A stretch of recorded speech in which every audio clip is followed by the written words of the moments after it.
GM, it's been quite a while since I've uploaded to this Osu channel. It's been about 2 months. But before I get on this video, I want to talk about some things about the last video because it has a lot of people super disagreeing with me. They're super hating. They're like, oh my gosh, bro, this is the worst take of all fucking time. And before you guys start disliking this video, I fully expect it for this type of video. It's somewhat of an addressing of the situation and then a continuation of creating videos on here because I've done some contemplation on it after about 2 months. And as you guys would probably know, I had some bit of a history in the last couple of months of going on and off with social medias and saying some things people super disagree with. And let's just say I'm past that phase now. I've gotten out of the water, got my head out of the gutter here, and we're just focused on some other things because I realize that's a bit of a symptom of me not focusing on the right things in life. But then anyways, so I'll just address those things really quick, where a brief overview of the situation is that I believe it was a video. The OWC situation is crazy. And essentially, I was just covering the grand finals of the OWC gameplay with the US versus South Korea. And this is completely old news, right? And I was essentially saying, okay, it was a pretty insane match. I was watching, I was like, wow, this is pretty cool.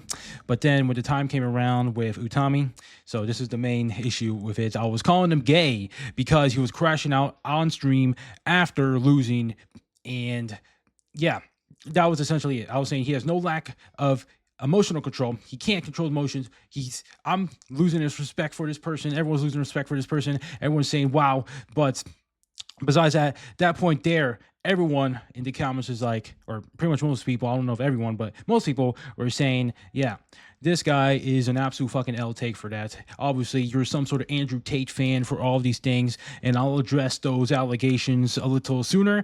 But yeah, that was essentially my take there. And I want to say that I've changed my mind a bit about it. So I'm just going to briefly address these things. This is not something I want to super talk about ever again. This is the last time I'm ever going to address it because I want to create OC videos again on this channel. And the reason why I haven't really been posting is because I was focused on other things, and also that whole place got me a bit shaken up. I was like, okay, well, I don't know. Do I want to keep posting on this? It seems that a lot of people don't like me for what I've said, but I do believe that within some time, it is the best cure for any sort of reputation.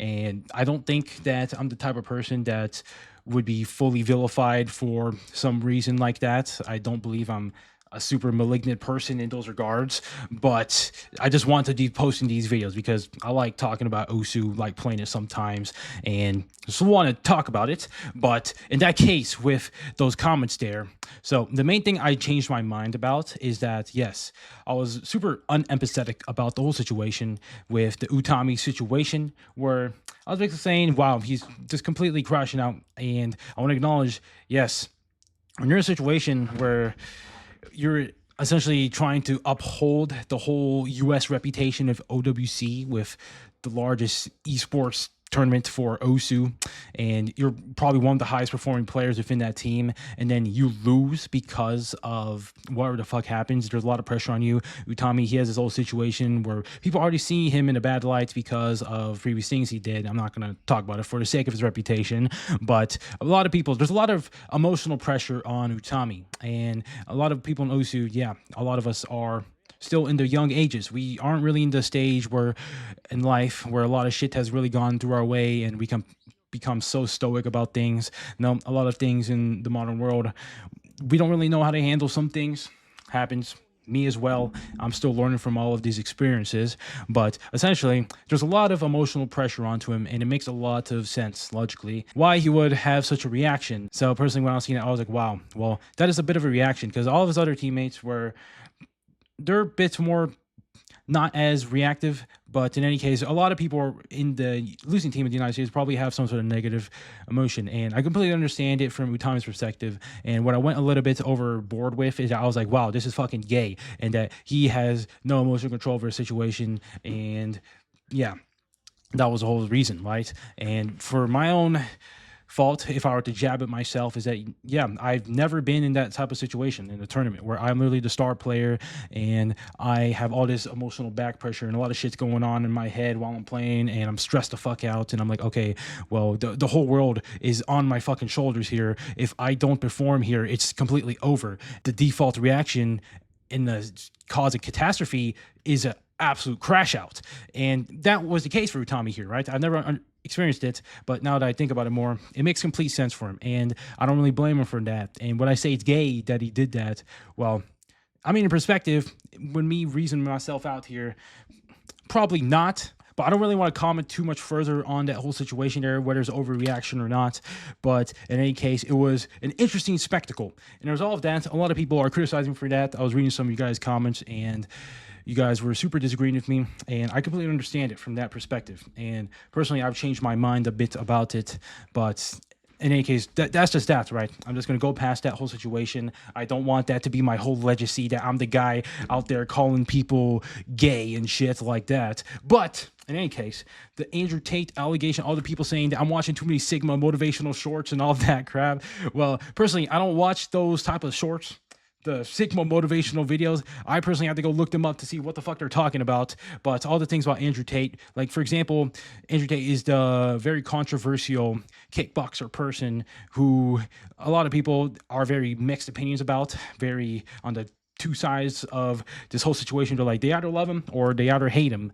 And me personally, I've seen some of his comments before, and I like what some of the things he says because they actually are quite motivating, especially if you're a young guy, because that's his main audience here. And a lot of people, young men in the West, particularly in the first world, they have a lot of issues within their day-to-day lives that could be somehow solved by what he's trying to say here, where his basic message here is work hard, go to the gym, and save yourself and your family. That's essentially his main message, and I like it a lot. And then there's a lot of other rather extreme things in terms of political views and gender roles, all this shit. That's not the subject of this video, of course, but there's a lot of controversy about that and about how you should act as a man and all of these things. And I just want to say I like the things what he says, but as we all know, is that there's a dark and a light to this whole situation. Like, I'm not a fucking Andrew Tate fanboy by no regards. I just like the things that he says to some regards, because some of those mindsets, when they shifted into me personally in the last few years, where I personally done a large transformation within myself physically and mentally,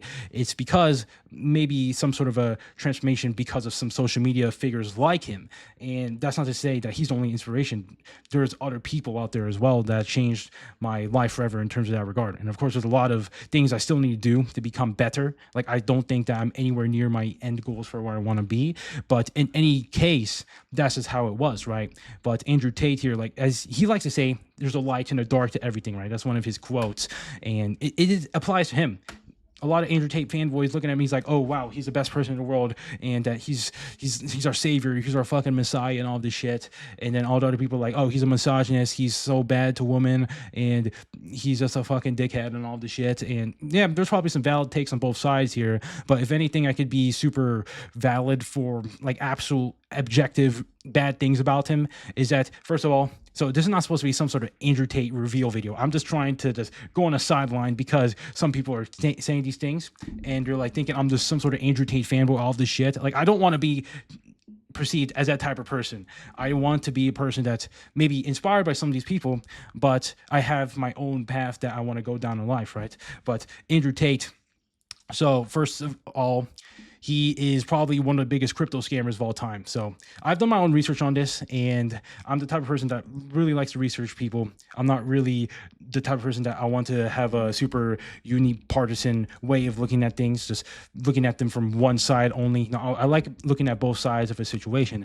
And Andrew Tate, for example, yeah, a lot of things he says for a young man to work hard, very good, right? But then the bad things are his crypto things with all his meme coins and whatnot. Like, personally, I've done my own delving into the cryptocurrency space as well, and from my own experience with it, like, I would say I'm pretty advanced at it. That Andrew Tate, like, there's a lot of technology out there that you can use to track wallets and whatnot and see what Andrew Tate does with his meme coins. So there was a whole thing where he burned $100 million of his coins here, which is cool and all. But then there's also things where all the coins that he launched were apparently some large insider scams to dump on his audience, essentially. And this is a bit of a juxtaposition of what he says before in his previous videos, where he's saying, I would never touch anything of crypto, and that I would never want my fans to ever lose money off these these things, and he's completely pretty much switched up around on that and promotes some weird crypto things and dumps on his audience. And the thing is that his audience, they don't know any fucking better. They're out here dumping their life savings into his meme coins while they bleed into zero for the rest of eternity.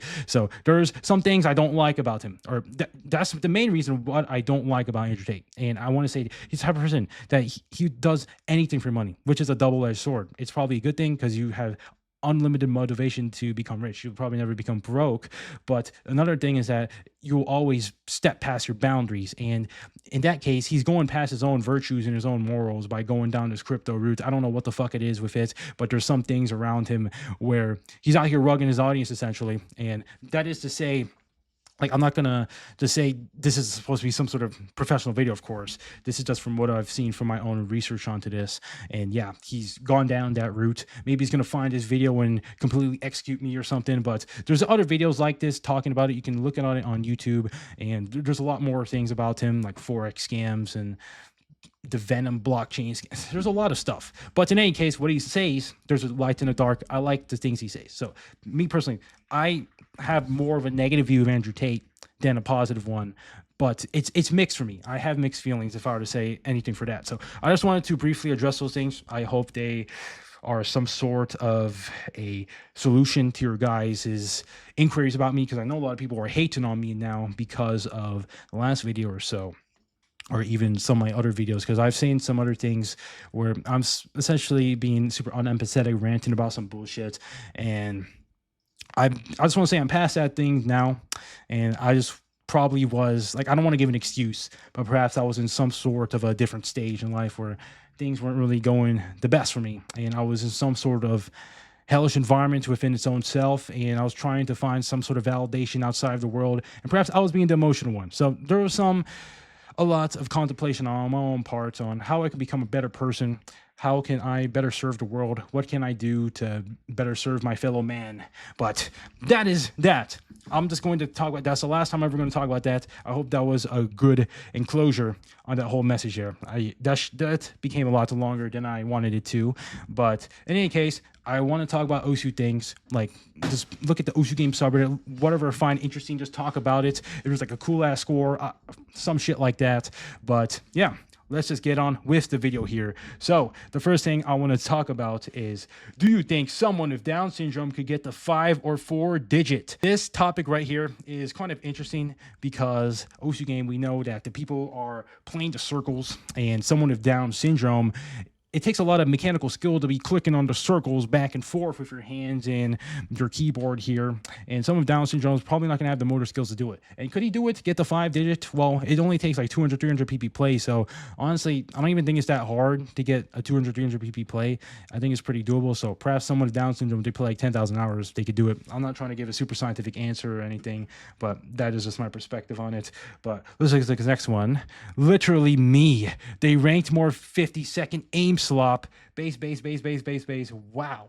So this is a little interesting, where it seems that in the last few months of me not playing, there was a whole change of rework in the OSU game meta. So it was previously the speed meta, where people are twerking on the Glory Days, the Lionhearts, the Anjou Blanc Preux, and people are playing speed with the Wu-Tang, the Drunk Deers, the Rapid Trigger, Absolute God Mode, Insano style. And that was the longest meta for the longest time, but now it has changed up into an aim meta because of combo scaling removal, where essentially the aim maps, even if you get small misses on them, but you don't really get that much of a high combo, you can still get insane PP valuations. So a lot of people, they're getting rewarded more for aim, because in comparison, if you try to play streams, for example, it's a lot harder to get less misses in comparison to aim on streams, because sometimes you can chain miss a stream, you get a shit ton of misses in a row, and there goes all your fucking performance points. While in comparison, aim, well, as long as you're consistent for your aim, which most aim players are, then you're probably not going to get as many misses if you were playing a stream map, so you can abuse the combo skin removal and get a lot more PP as a result. So there's a bit of a shift in that meta here with OSU game players, where aim players are getting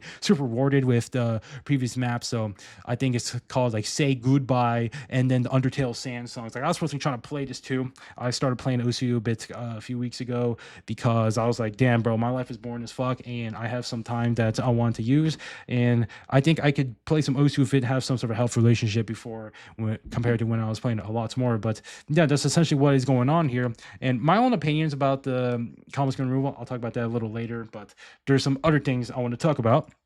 So, is there any OSHA rule against performance-enhancing drugs? So, not that I was thinking of doing any drugs to get better OSU, because I've already discovered a Dave's Hot Chicken OSU improvement method, and probably will get some more of that today, so I can maybe set a new top play. My top play is improved to 124 since I made that last post about the Dave's Hot Chicken, giving me improvement in OSU, and I'm not joking at all. It was a Dave's Hot Chicken again, except I had it for lunch, like maybe 3 to 4 hours before I set the play, but it's entirely possible that maybe it could still be the same effects, or maybe not, because I do eat a lot of Dave's Hot Chicken. But anyways, that's not important. But yeah, anyways, I was wondering if it was against the rules to do drugs to get better OSU. There are many players that expected maybe doing some sort of drugs like Nineric and Emmerich, because there's just a level of crack from those guys that seems almost unfair. Like, yeah, sure, they're legit, they do live plays, but they're just so far ahead, it seems, and are just able to lock in and go crazy. It doesn't seem human. So I was wondering if there was any way there were drugs involved, and even if there aren't, what if there was, that it was allowed?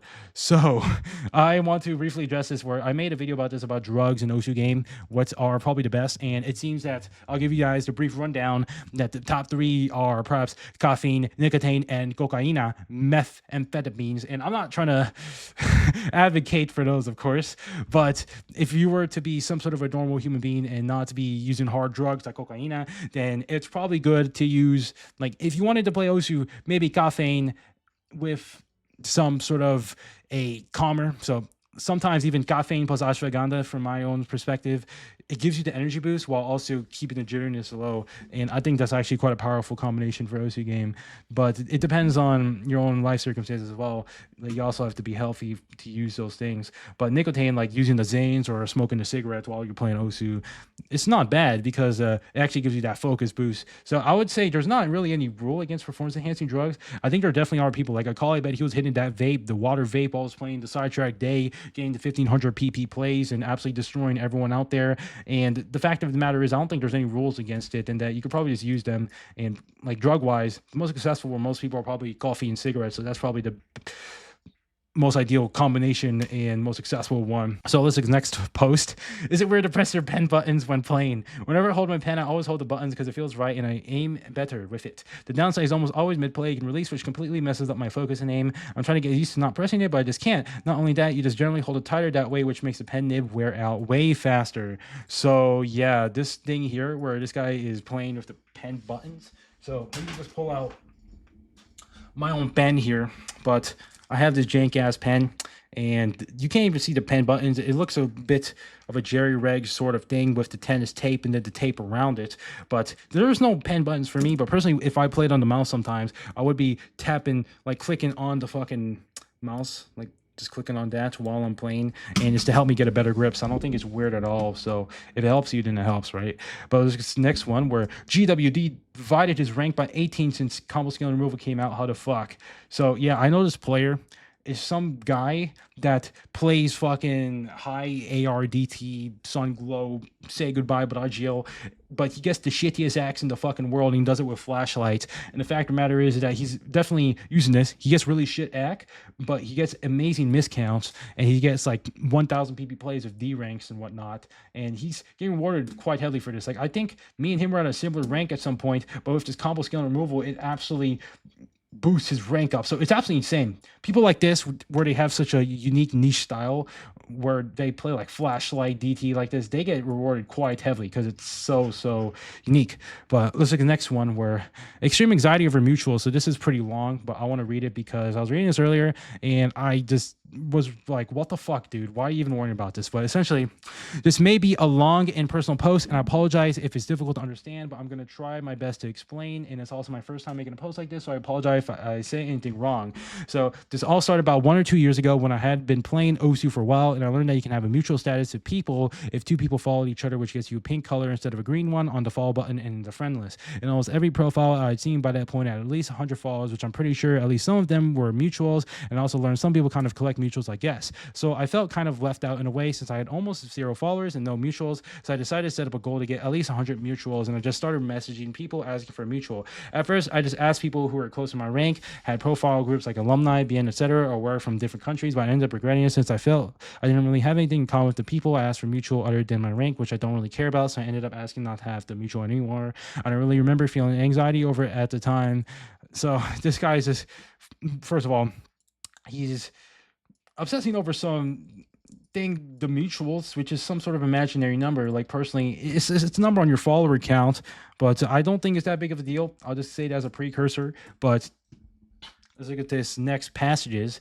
Then after a while, I thought of asking people who have at least 100 billion rank score for mutuals, since 100 billion rank score is a milestone I've always wanted to achieve, and I'm more of a score farmer rather than a PP farmer. So if I had mutual people who have 100 billion rank score, I would have more in common. So I started asking people 100 billion rank score for mutual, and I also asked some people not of 100 billion, but that have uploaded maps I really like. And after a while again, I for some reason started really regretting even asking a single person for mutual, since it sort of just felt I had bothered people, and I would have been much better off just playing Osu alone and not asking anyone for mutual. I ended up getting really bad anxiety over all of this, and I'm not sure why, but it may have been because of that I don't have a social life. I read somewhere that if you're not social enough, your brain can sort of make up stuff to be anxious about, and I think this is what happened here. I haven't gone to school or had a social life for a while because of personal issues, but I'll go back to school this year. I've never in my whole life experienced anxiety like this before, and it has been horrible. I should mention that I am diagnosed with autism, and Osu is much more than just a game for me.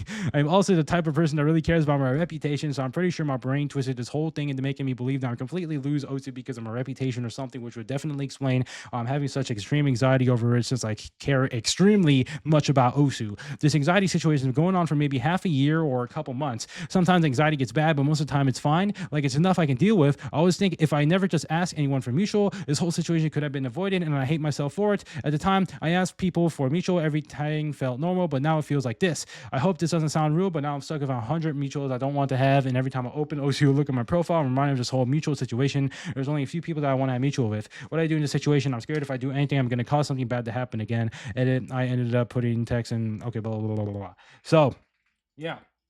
This guy, as we just heard from that passage there, he's got a lot of things going on in his fucking life. And first of all, this mutual things is probably the last of your concerns, man. And first of all, you got to fucking fix up your whole situation here. I don't know what the fuck it is going on in your situation. You have autism, ADHD, you've got every fucking mental debuff in the whole game out there.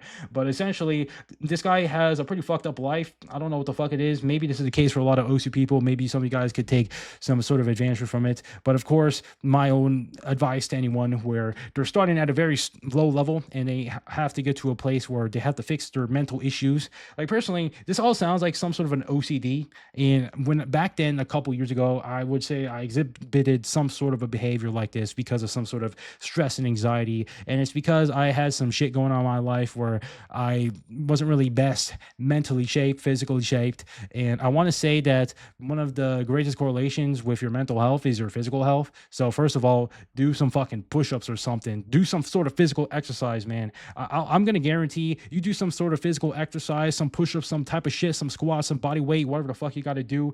A lot of your mental issues are going to be gone because your body, like, if you're under the bench press and you're out here fucking bench pressing the plates and you have to push this or else you're gonna fucking die, well, your brain is gonna forget about all this bullshit quite immediately because you're gonna get locked into this one fucking task. So I'm just gonna suggest that one thing there.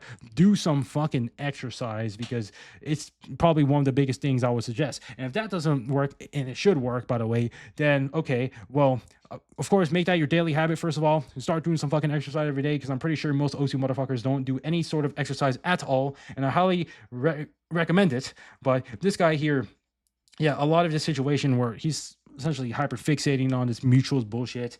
Like, first of all, it's not a fucking big deal, man. There's a lot of greater issues out there. There's people out here fighting world wars out there in fucking the Eastern European zones, and you're out here worrying about your fucking follower count on your mutuals, that small little number that doesn't even fucking matter, and that you don't even have these mutuals that you don't even care about. Like, what the fuck, man? I'm just gonna say you're worrying about the wrong things here, and you have to first of all fix your situation before you even think about it, because you're thinking about the wrong things here, man. Like, I think this is the case for a lot of Osu people. They have these mental health issues. just mental issues overall. And dude, just do some fucking push-ups. I guarantee that's probably the first thing that will help your mental health. But essentially, that is just my thing. And I'm not a fucking therapist. I don't know what else to say here. I had my own issues as well with my mental health issues, whatever the fuck you guys like to call it. But the ultimate cure for it is doing some physical exercise, because you're going to get locked into that. It's going to increase your adrenaline. Your cortisol is going to be pumped up. You're going to be like, wow, I feel amazing. But essentially, let's look at this next one. Well, ultimate way to improve at OSU. Disclaimer, this is entirely satire. So yeah, I do not endorse the use of anything mentioned for obvious reasons. So I'm not going to read this whole thing. It's quite insane here. But essentially, he's saying the ultimate OSU PED stacks click circles like a god. Are you tired of your fingers moving at the speed of a grandma types in one hand? Sick of stamina wise after 3 minutes of DT format? So you want S tier reaction speed, god tier endurance, and a wrist so indestructible that even 1000 pp streams feel like a warm up. Introducing the ultimate OSU performance enhancement stack, scientifically designed by probably real scientists to turn you from a watch 6 digits to a top 100 demon in record time. This isn't just a caffeine plus Adderall and a dream. We're talking cutting edge biochemistry. So the endurance hands and actual healing factors, so you can click like a superhuman. Infinite stamina emojis. Woo. So yeah, he's suggesting a lot of these supplements, which are used in a lot of sports medicine. But let's look at this where final thoughts. What's actually worth it? If you just want a safe boost, go with alpha GPC, L-tyrosine, caffeine plus theanine, creatine, omega-3. If you want to maximize motor learning, add new peptide, lion's mane, phenylpyracetine. If stamina recovery, the biggest issue is BPC 137, cardarine, and rhodelia would help. If you want everything possible, stacking nootropics, PDs, and SARMs could theoretically make you an OC god, but some Ds, SARMs, Anavar, etc. are way overkill for just a video game. So this guy is talking about a lot of supplements you can use for OC game. And if you think of OC game as a sport, which it probably is because you're using your fucking fingers so rapidly like that, then yeah, probably sports medicine supplements will also work within OSU. And the fact is that what he's recommending here, so alpha GPC, I don't really have that much experience with it. L-tyrosine, I know that's a amino acid that's derived from, you can get it from eggs. I don't think you need it to supplement. I mean, I think it's probably good, but you could probably just eat a fucking steak and eggs and you'll probably get most of those benefits. And even creatine, you can get that from steak and eggs. And caffeine plus theanine, I think is another amino acid, again, from steak. But caffeine, yeah, it's pretty good for OSU game. And omega-3 fatty acids, well, it could probably help with your brain health, but I don't know how good it is. Again, steak and eggs has those nutrients there. But the motor learning, I know lion's mane actually promotes neuroplasticity in your brain. So it actually is going to help you learn the OSU patterns better. So it actually might have some sort of an effect for it. So if you guys want to suggest these things, personally, I don't know about all of these things. If anything, if I were to recommend you guys a diet in terms of what you should do to optimize your OSU performance, steak and eggs, obviously every fucking day. If you're in America and you have access to it, then the highest quality possible, pasture raised with grass-fed steaks. You eat that shit. You get the creatine, you get the theanine, you get the L-tyrosine, omega-3. You can also get it from the eggs here. And then the caffeine is good with coffee, but personally, I don't really have that much of a benefit from caffeine playing OSU. It depends on your situation, but most of these things can be solved by eating a pretty healthy diet, and you don't need a supplement of all this bullshit here. But yeah, so let's look at this next one, where play whatever you want and like, and don't flame others for the way they chose to play. CSR plus aim solves the problem, and rate change being ranked is absolutely going to cut the game. PP equals skill, so rank not equal skill, so top players should be respected for their skill, and players shouldn't care about rank. Life will always be my goal no matter what. 20 players who are pushed out of digit rank due to CSR and are going to have a field time rank decaying back once everyone hops on rate change.